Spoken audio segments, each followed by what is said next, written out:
Let's do some questions based upon the effective stress analysis. So this is the first question. In this, the strata consists of sand, clay and gravel, and these are their respective depths. And on the top of this strata, some loading is applied. So because of that, a stress of 58.86 kilonewton per meter square is there. And the water table is below 3.5 meter from the ground surface. So we have to plot the total stress, neutral stress and the effective stress diagrams. So let's find out these stresses on each of the sections, each of the four sections. So on section 1 total stress is just because of this overburden pressure. So it is 58.86 kilonewton per meter square. If no overburden pressure is there, then total stress at the top of this strata will be 0, and pore water pressure is 0 because water table is at section 2 and there is no capillary rise or anything, so just the water level is at section 2 and there will not be any further increase in the water content above this section. So at section 2 similarly here at section 1 effective stress will be equal to the total stress because it is the difference of the total stress and the neutral stress. So at section 2 total stress is equal to total stress at section 1 plus unit weight times depth. So unit weight is 16.17 and depth is 3.5 meter. So from here it comes out to be 115.45 kilonewton per meter square. And pore water pressure is again 0 at this level, and effective stress will be equal to the total stress. Similarly at section 3 total stress is equal to total stress up to 2 that is 115.45 plus unit weight of clay times the depth of clay, so that is 19.13 into 3. So from here it comes out to be 172.84 kilonewton per meter square. And pore water pressure will be there because water table is above 3 meter from this point at section 3. So pore water pressure will be there for a depth of 3 meter. So it is equal to 29.43 kilonewton per meter square. And effective stress is 772.84 minus 29.43. So from here it is 143.47 kilonewton per meter square. 143.41. And similarly for section 4 total stress is 172.84 plus 3.5 into 18.88. It is equal to 238.92 kilonewton per meter square, and U is equal to, that is 3.5. The depth of water at this point will be 3.5 plus 3, that is 6.5. 6.5 into 9.81, so it is equal to 63.765 kilonewton per meter square. From here effective stress is equal to 175.155 kilonewton per meter square. Now we have all the stresses and at all the sections, so we can plot it here. So first the total stress diagram.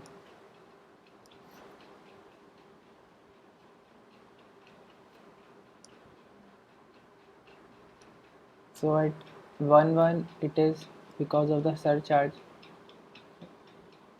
it is a constant value,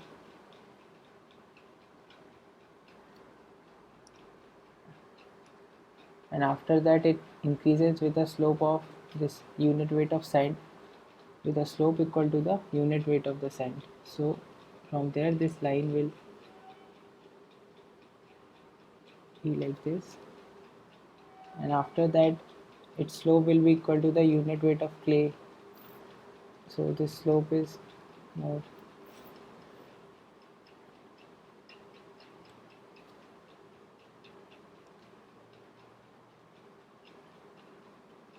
and similarly for this part.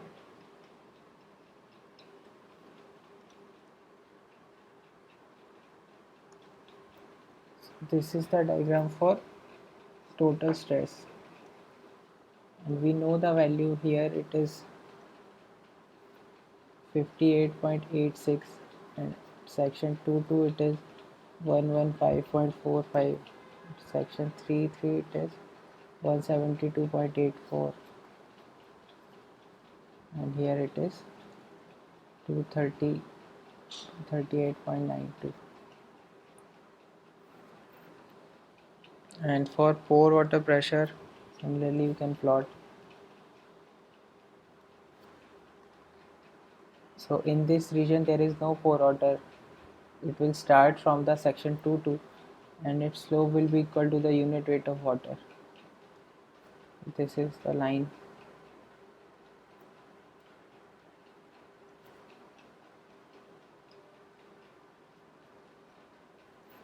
And similarly the effective stress.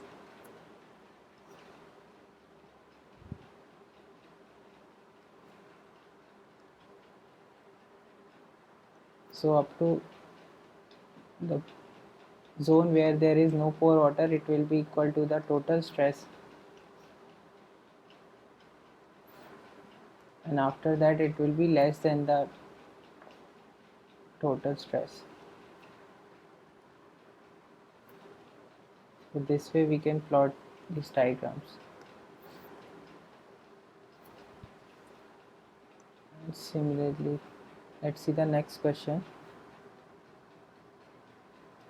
In this question, this clay is there for 4 meter and above that sand is there for 5 meter, but in this sand the water level rises up to 3 meter below the surface. So this depth is up to here, it is 3 meter, and in that 3 meter 1 more meter is saturated with capillary water. So this part, this 1 meter is saturated with capillary water. So this 2 meter is also saturated and this 1 meter also saturated, which is this 2 meter is saturated with the groundwater table, or I should say gravitational water, and this 1 meter is saturated with the capillary water, and above that this partially saturated or dry sand is there, and for that unit weight is given. Similarly, unit weight for clay and all is also given. So in this case also we have to plot these diagrams. So let's mark these sections.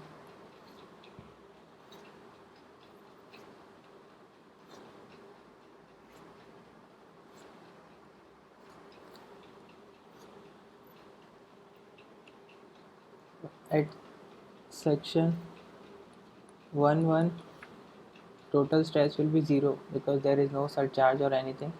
Pore water pressure and effective stress, everything is 0. At 2.2, total stress is equal to 17 into, what is this depth? This remaining depth will be, this is 2 meter, this is 1 meter, so it is 2 meter. This is 2.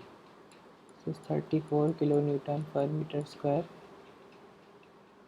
And pore water pressure, now this section 2 up to here the capillary rise is taking place. So we know that in the capillary zone the water is in tension. So from water table this 2 is at 1 meter. So at this point the pore water pressure will be minus 1 into 9.81. This is minus 9.81, or let's take the unit weight as 10 for the simplification of numbers. So this is minus 10 kilonewton per meter square. So effective stress will rise in this zone because effective stress is the difference of total stress and neutral stress. This is 34 minus 10, so it is 44 kilonewton per meter square. Similarly at section 3.3, total stress is equal to 17 into 2, it is there for this part, 17 into 2, and in this zone soil is saturated. So we are trying to find out at this point. So the depth of this part is 1 meter. and 2 meter above this. So it is equal to 17 into 2 plus unit weight of saturated sand is 20, 20 into 1. So 34 plus 20, it is equal to 54 kilonewton per meter square.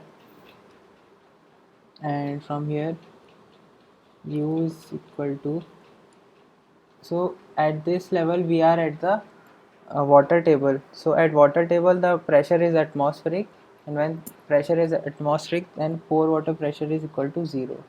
Effective stress here is equal to total stress, that is 54 kilonewton per meter square. Now at section 4.4.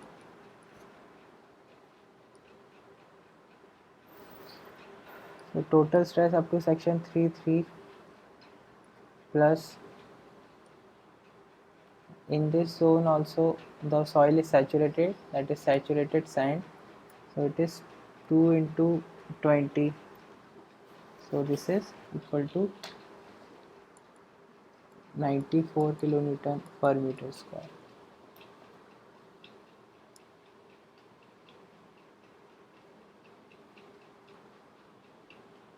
And U is equal to, so now we are talking about the hydrostatic pressure. So section 4.4 is at 2 meter below this water table. So it is equal to 10 into 2, that is 20. So effective stress is equal to 94 minus 20, that is 74 kilonewton per meter square. Now similarly at section 5.5, total stress is equal to, total stress up to this point, that is 94 plus 19 into 4 is 19 into 4. So here it comes out to be 170 kilonewton per meter square. And pore water pressure, so pore water is there 4 plus 2 meter, that is 6 into 10, it is 6 into 10, 60 kilonewton per meter square. And so effective stress is 170 minus 60, that is 110 kilonewton per meter square. So now we know all the values of stresses, so we can plot it here.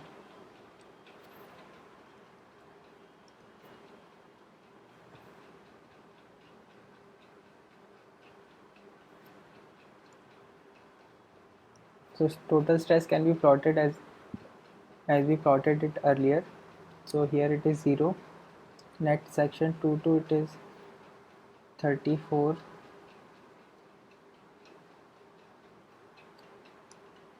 And after that it increases with the unit weight of sand. So it is here. After that with unit weight of clay.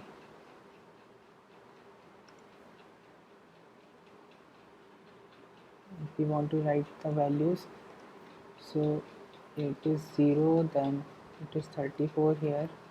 At section 3.3 it is 54, then after that at 4.4 it is 94, and at last it is 170.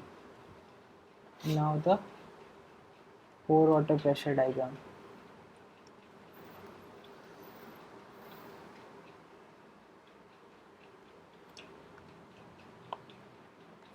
So pore water pressure in this zone it is 0. Then at section 2.2 pore water pressure is there due to the capillary suction. So at section 2.2 we found out that pore water pressure is minus 10.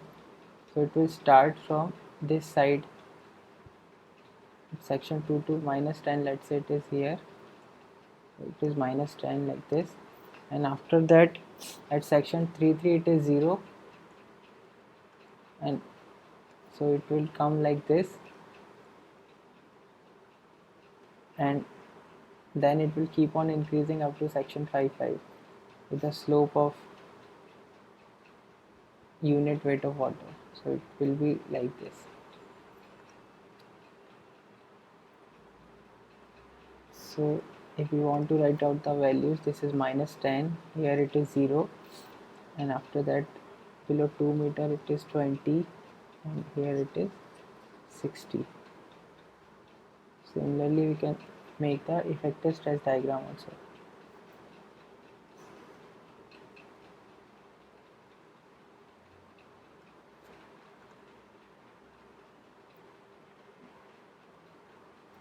So up to here it comes like this. Then there is a increase in effective stress at section 2-2. That is, it was 34, it comes at to 34, then increases to 44. So at this section it will suddenly increase like this, because effective stress is the difference of total stress and pore water pressure, but pore water pressure is negative, so this value and this value will add up. So here it is like this much. So first at this point 34, and it is here it is 44, and after that it is just similar. So from here it will go with the unit weight of sand, and below that unit weight of water.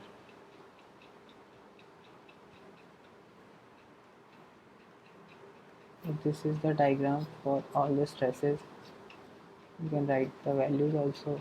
After 44 at 33 it is 54, because pore water pressure is 0, and at section 4 it is 74, and here it is the difference of these two, which is 110. Now we can do some variation of this question. Let's say if the water table rises up to the ground surface, and by not capillary area, not capillary zone, but it just the water table rises up to this level. So what will be the total stress and all the stresses at this point? So let's find out. So the total stress will be, now water table is at the ground surface, so total stress will be equal to, this depth was 5 into, so now for this depth saturated unit weight of sand will be there, so 5 into 20 plus saturated unit weight of clay is 19, so this is 176 kilonewton per meter square, and U will be equal to 10 into 9, because 5 plus 4 9, and water table is at the ground surface, it is 90 kilonewton per meter square. So here effective stress is equal to 176 minus 90, so 76 plus 10, it is 86 kilonewton per meter square.